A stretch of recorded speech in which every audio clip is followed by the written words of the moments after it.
Elementais naturais, elementais artificiais nas reuniões de apometria. Como é que a gente usa essas questões na reunião de apometria?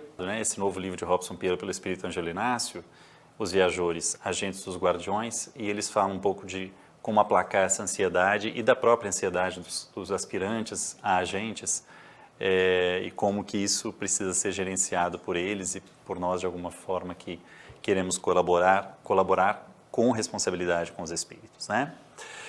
Bom, já que falamos em teoria, nós vamos falar de bibliografia. Eu vou começar pelo final, exatamente, né? Aquela coisa que geralmente está ao final dos livros e a gente não dá, ao fim dos livros a gente não dá assim tanto valor, né? Às vezes, ou tanta atenção, eu quero dizer. Eu quero trazer para o início justamente do nosso tema para fazer algumas recomendações para vocês, apontar, evidentemente, apenas os textos básicos a respeito de elementais e dessa maneira poder, mais do que recomendar, indicar, frisar, sublinhar, negritar, fazer de tudo para que vocês busquem esses textos. Como eu disse, eles são os textos são textos que eu considero fundamentais, essenciais. Eu estou querendo dizer que é o pacote mínimo, assim vamos dizer, do que você precisa conhecer para entender conceitos. Então, o primeiro trecho, e inclusive para desde já tirar de cena a oposição ou a possível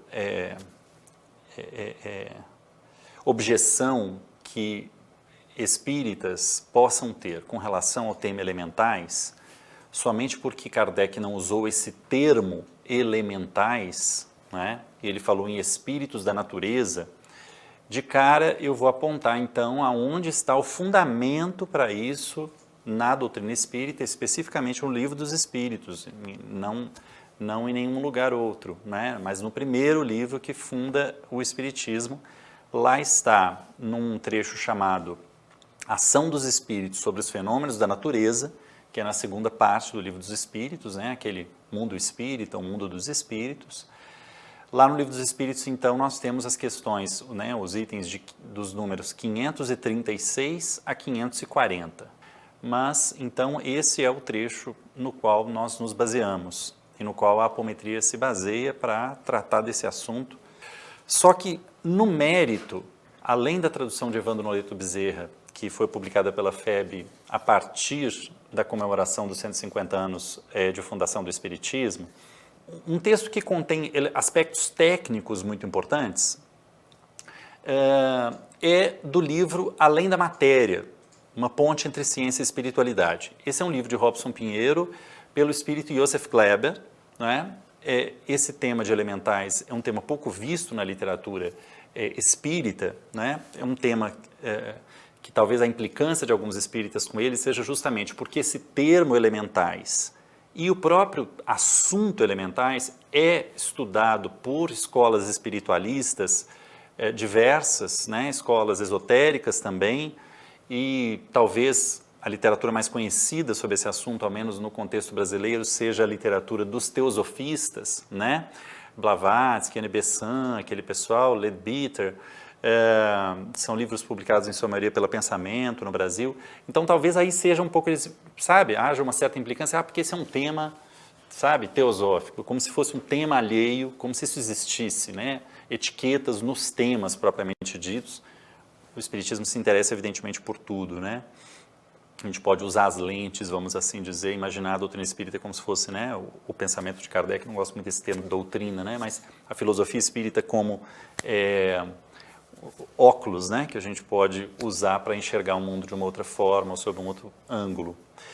Então, o benefício que eu acho da gente ter com o Joseph Kleber um texto sobre esse assunto é porque Joseph, ele é o oposto de qualquer coisa mística, sabe? Ele não tem nada de místico, ele é um homem de ciência, como o próprio subtítulo do livro sugere, né? Uma ponte entre ciência e espiritualidade. Ele é muito analítico, técnico e muito conciso, né? Joseph tem um poder de concisão, né? De ser assim, muito objetivo, falar de forma bastante resumida, mas com muita profundidade, característica, aliás, que Kardec aponta como uma das maneiras da gente identificar um espírito né, de níveis mais superiores na escala espírita.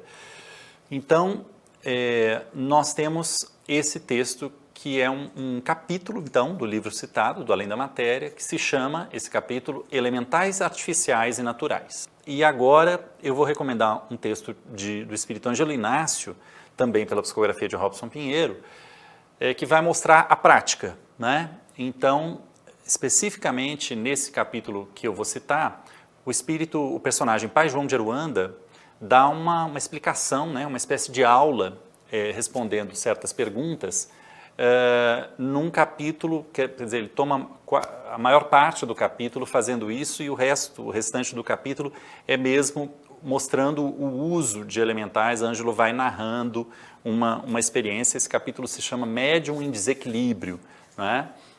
Então ali a gente vai saber dos tipos de elementais naturais, eu me refiro. Nesse caso do livro do Ângelo, são elementais naturais nesse texto que eu estou indicando. Dos tipos e das aplicações na prática apométrica. Então a gente vai saber dos elementais naturais quais que existem e na reunião mediúnica qual é a propriedade que cada um traz, a característica que cada um traz que nos é útil na prática mediúnica. Esse capítulo Médium em Desequilíbrio está no livro Aruanda, um romance espírita sobre pais velhos, elementais e caboclos, né? No subtítulo a gente já menciona essa coisa de elementais, porque é um tema que eu considero escasso na literatura espírita, assim, com consistência, né? O livro Aruanda faz parte da coleção Segredos de Aruanda, é o 2º volume, fala desses temas de pais velhos e tal. E o capítulo Médium em Desequilíbrio é o capítulo 7 desse livro, das páginas 86 a 98, eu recomendo enfaticamente. A terceira, ou quarta, né, na verdade, recomendação que eu quero fazer, que é o livro Os Viajores, Agentes dos Guardiões, citado por mim anteriormente.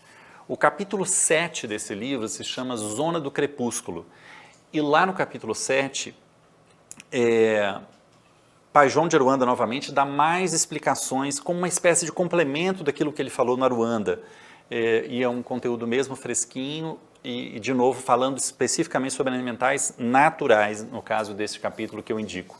Eu preciso ser franco com vocês, né, e aberto com as pesquisas que fiz, porque, sobretudo, falo isso para vocês, porque tenho certeza que se vocês jogarem o tema elementais no Google, né, que é uma coisa que hoje em dia todos fazemos, né, vamos pesquisar na internet, é o primeiro ato de pesquisa que a gente tem. Elementais é um tema que aparece praticamente só em blogs, assim, sem nenhuma credibilidade. Blogs claramente sem consistência e tal. Mas o mais curioso é que um grande número desses blogs recomenda e aponta um livro como fonte de elementais, como se fosse um tratado sobre elementais. Esse livro é de um alemão chamado Franz Hartmann. Ele é um teosofista que se radicou aqui na América do Norte por um período, e importante da sua vida, um médico. O livro se chama Os Elementais, Sua Natureza e Diversas Categorias, Grupos, Gêneros e Classes. Além desse erro de português já no subtítulo, né, de concordância nominal, o que é curioso é um livro da editora Ícone. Mas o que é curioso é que você lendo esse título e com as recomendações que eu vi na internet, eu fui atrás desse livro imediatamente, porque eu falei, bom, esse livro vai ter muito conteúdo a respeito e, como eu disse, é um tema que os teosofistas estudaram. Qual a decepção quando eu recebi o livro, eu comprei pela internet e recebi, assim, o número de páginas dele já é exíguo e o livro é uma coletânea de artigos um pouco descolados um do outro. E muitíssimo superficial, assim. Ele é até muito crítico do espiritismo, como os teosofistas muitas vezes eram. Ele faz uma diferença elemental, na verdade, para ele é outra coisa, não o que a gente entende pensando em elemental natural, né? Ele chama salamandras, sílfides e tal, de elementos da natureza. Espíritos dos elementos. Até aí vá lá. Que aí é uma questão de nomenclatura, que eu também vou abordar logo mais, que é um drama nesses temas que a gente estuda no espiritualismo de modo geral. Mas o problema não é esse, o problema é que o livro não tem consistência, chove uma série de opiniões, não tem um raciocínio. A gente está acostumado com Kardec, é difícil, porque o pensamento de Kardec é muito redondo, muito consistente, ele explica os porquês, ele levanta as objeções, ele desmonta com argumento essas mesmas objeções, tem problema nenhum. Aliás, Kardec escreve um catálogo racional das obras espíritas, né? Ele chega a fazer esse texto, que é lançado em separado, assim como um livreto, e ele bebe na fonte de livros das mais diversas escolas de pensamento.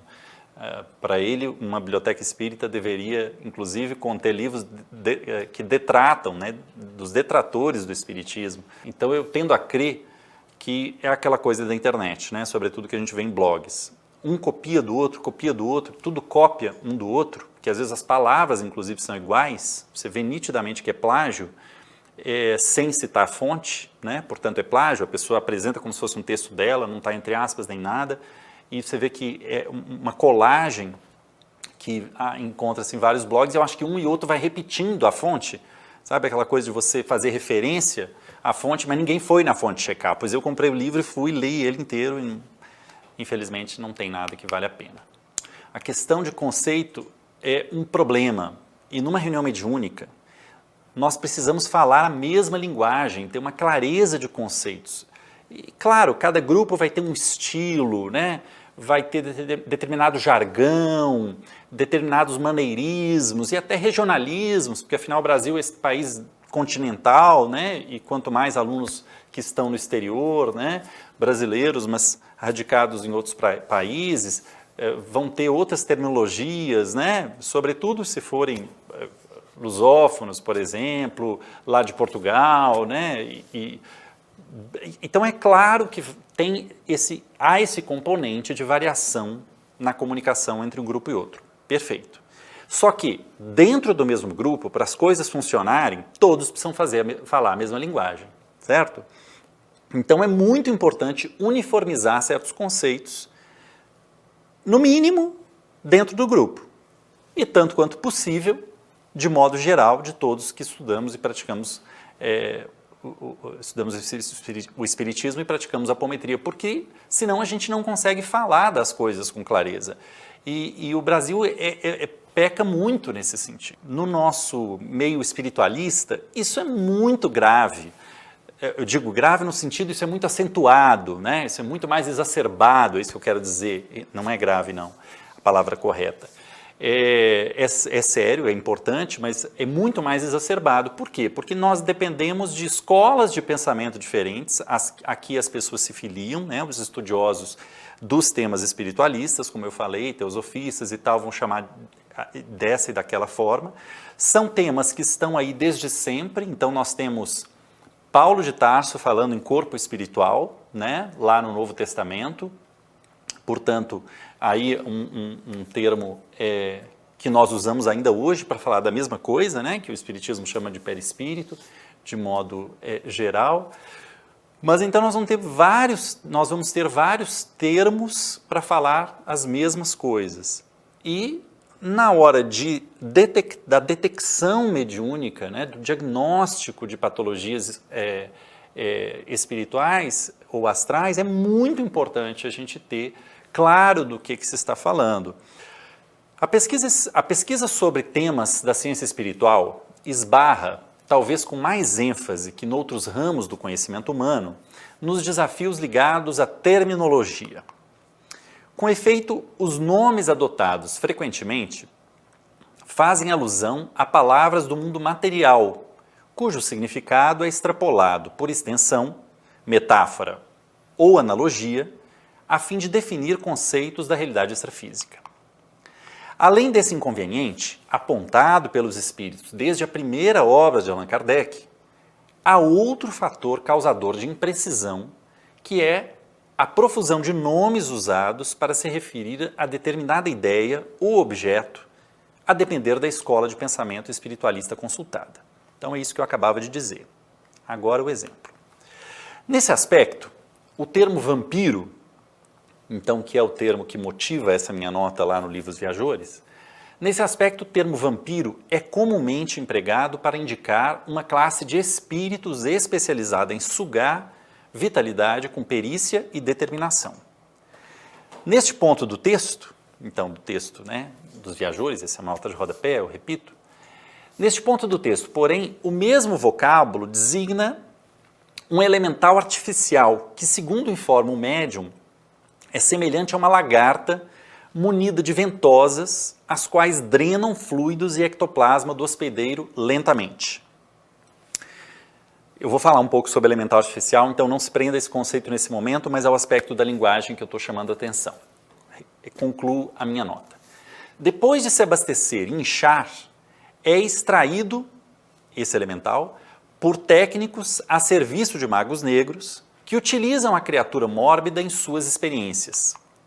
Apesar de a imagem descrita pelo médium, né, da lagarta com as ventosas, apesar de a imagem de um sanguessuga não corresponder à descrição feita, chamá-la assim estaria mais próximo da realidade e teria a vantagem de resolver a ambiguidade com o termo lá de trás, mencionado por mim, vampiro.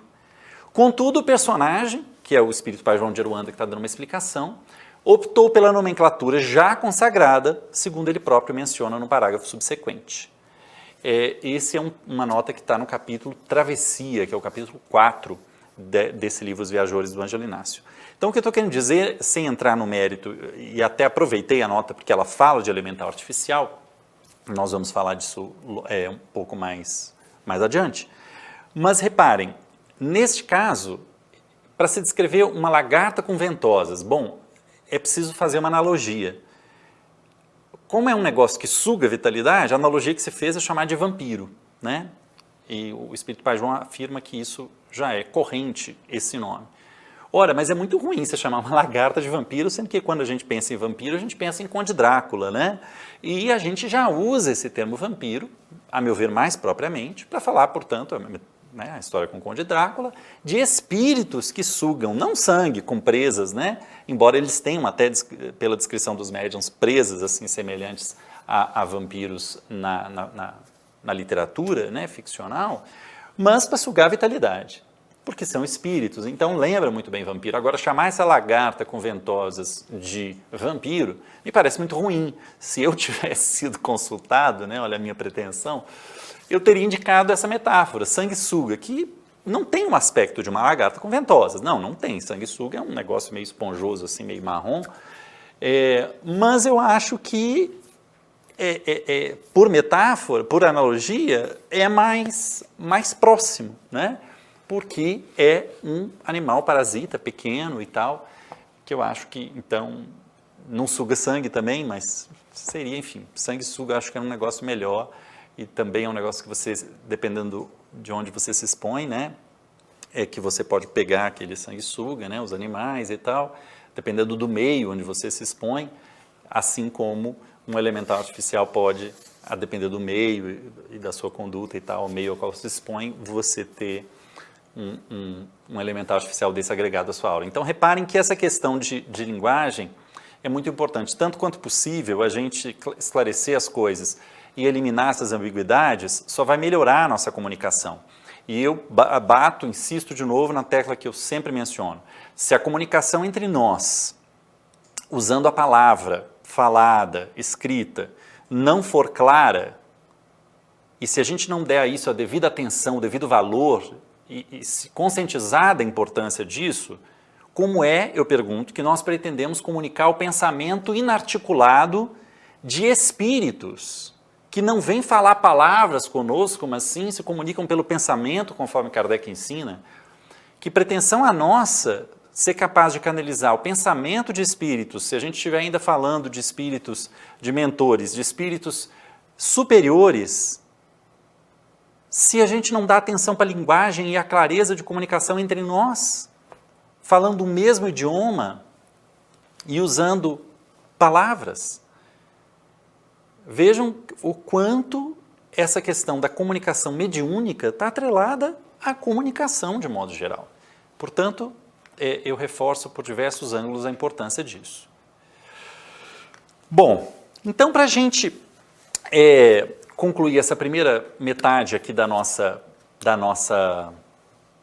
nosso tema, né, nessa primeira aula, eu quero, ainda insistindo nessa história dos conceitos, diferenciar alguns termos para a gente começar a falar propriamente de elemental artificial. Vocês viram que eu fiz um preâmbulo grande, mas porque falar desses termos ou desses temas, né, novos relativamente, né, o tema elementais, novos na prática, né, na abordagem cotidiana disso, em reuniões mediúnicas, sem a gente esclarecer bem as coisas, é mau sinal, e sem apontar os fundamentos bibliográficos, né, e teóricos. Então vejam só, eu quero aqui falar de 3 termos que eu vou propor a vocês uma classificação. Por quê? Porque nós vemos pelo menos 3 termos, 2 dos quais que a gente pode usar até livremente, fora de um contexto de estudo, quando é uma leitura simplesmente que se está fazendo, até para não ficar repetindo os mesmos termos, tudo bem usá-los como sinônimo. Mas quando a gente quer estudar um tema, é importante ter bem claro o que cada um desses termos quer dizer. Quais termos eu me refiro? Esses que eu acho que a gente pode usar mais descompromissadamente, vamos dizer assim, de modo mais descompromissado, são os termos forma-pensamento e criação mental, né? Então, no plural, como a gente geralmente usa mais, formas-pensamento e criações mentais. Esses são termos que a gente usa com muita frequência como sinônimos. A própria literatura de Robson Pinheiro é usada assim, porque não dá para você ficar repetindo sempre a mesma expressão. Mas eu quero propor aqui uma diferenciação que me parece importante. Só que antes disso, eu quero levantar o terceiro termo, que é o tema aqui, ou parte do tema do nosso estudo, que é o termo elementais artificiais.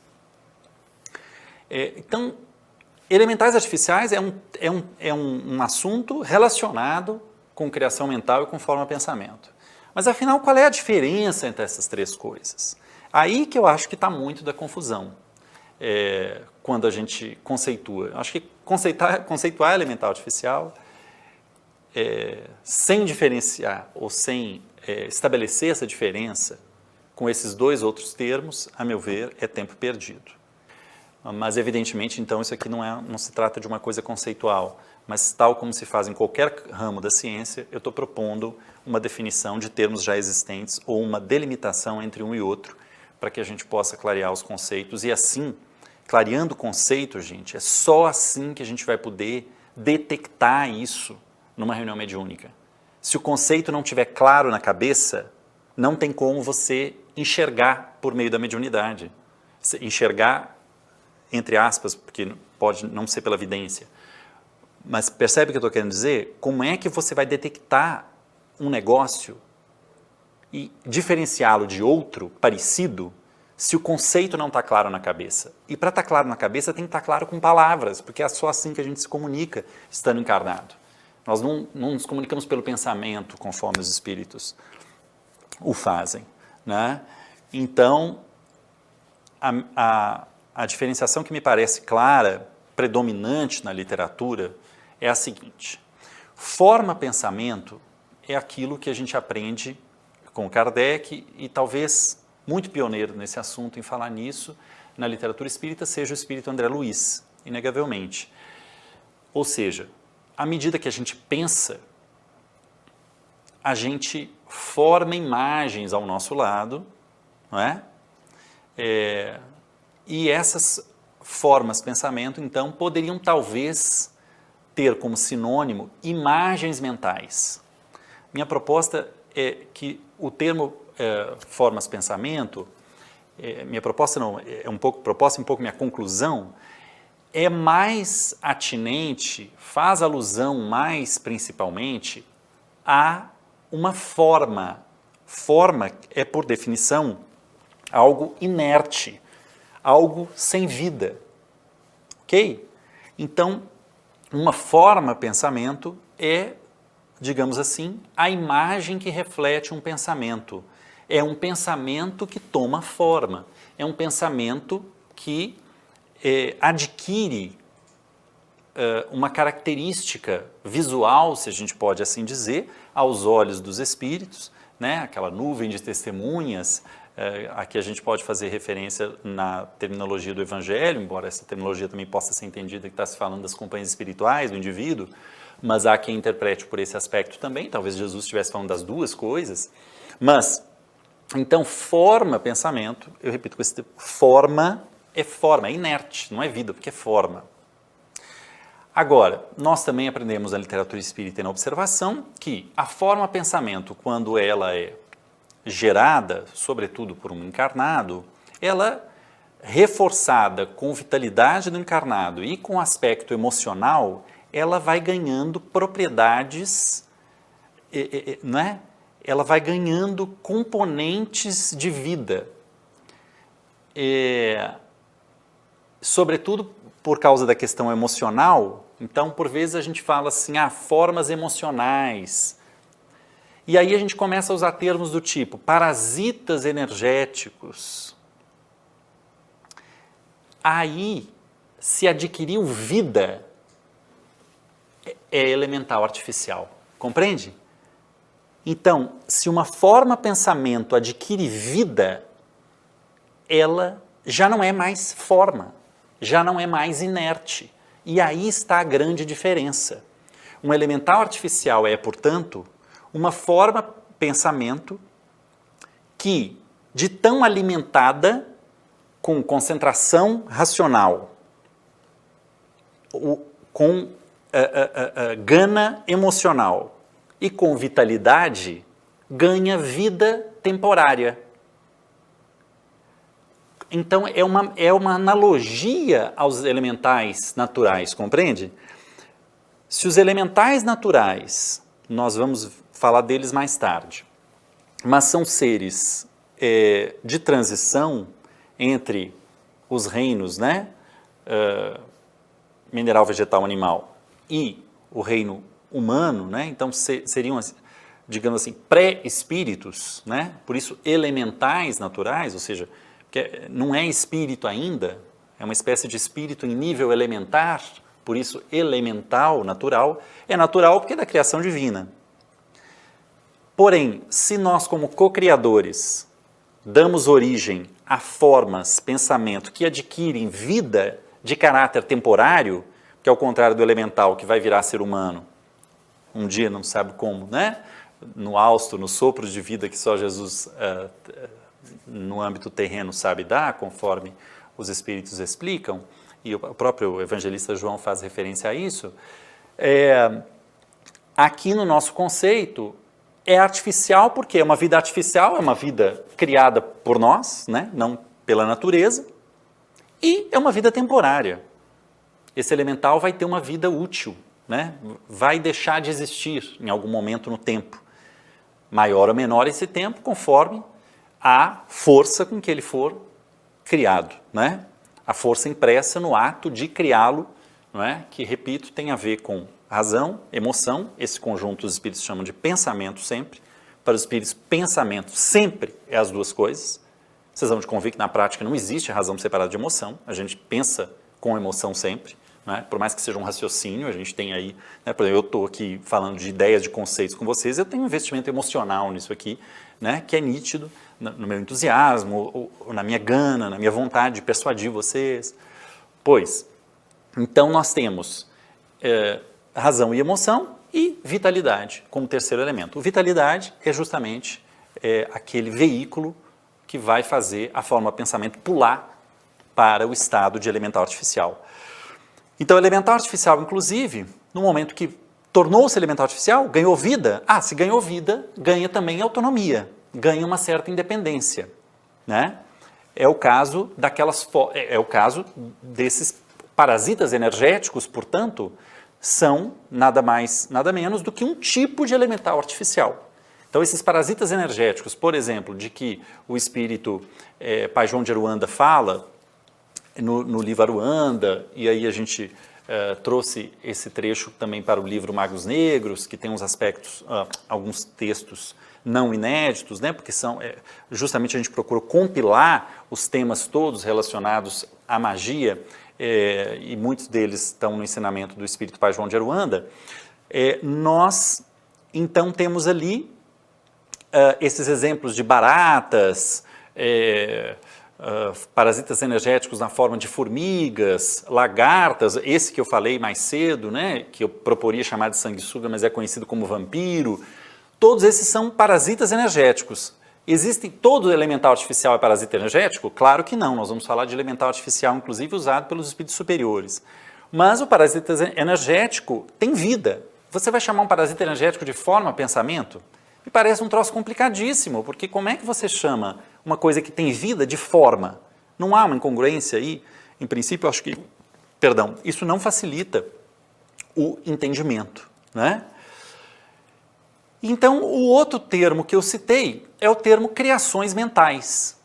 Me parece, então, razoável que esse termo criações mentais possa ser usado de forma genérica, quando nós queremos abordar tanto formas pensamento, que é aquela coisa, num primeiro nível, inerte, quanto elemental artificial, nós podemos agrupar esses dois conceitos num nome genérico chamado criações mentais, que abranja, portanto, esses dois.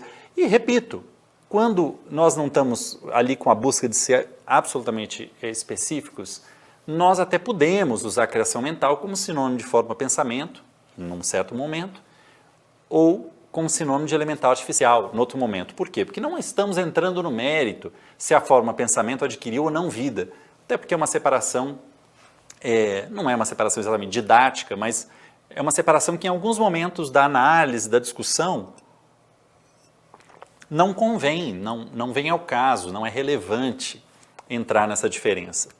Mas me parece importante que nós consigamos entender que debaixo desse guarda-chuva, então, das criações mentais, nós temos formas pensamento que são inertes e a diferença, então, de uma forma pensamento para elemental artificial, eu repito e concluo, é que os elementais artificiais são formas pensamento que adquiriram vida temporária pela própria forma como o nosso pensamento se comporta, como nós nos relacionamos com eles, e, aliás, da maneira como eu falei muito dando a entender de que sempre é um indivíduo que cria uma forma de pensamento que adquire vida e se torna elemental artificial, porém isso não é verdade, né?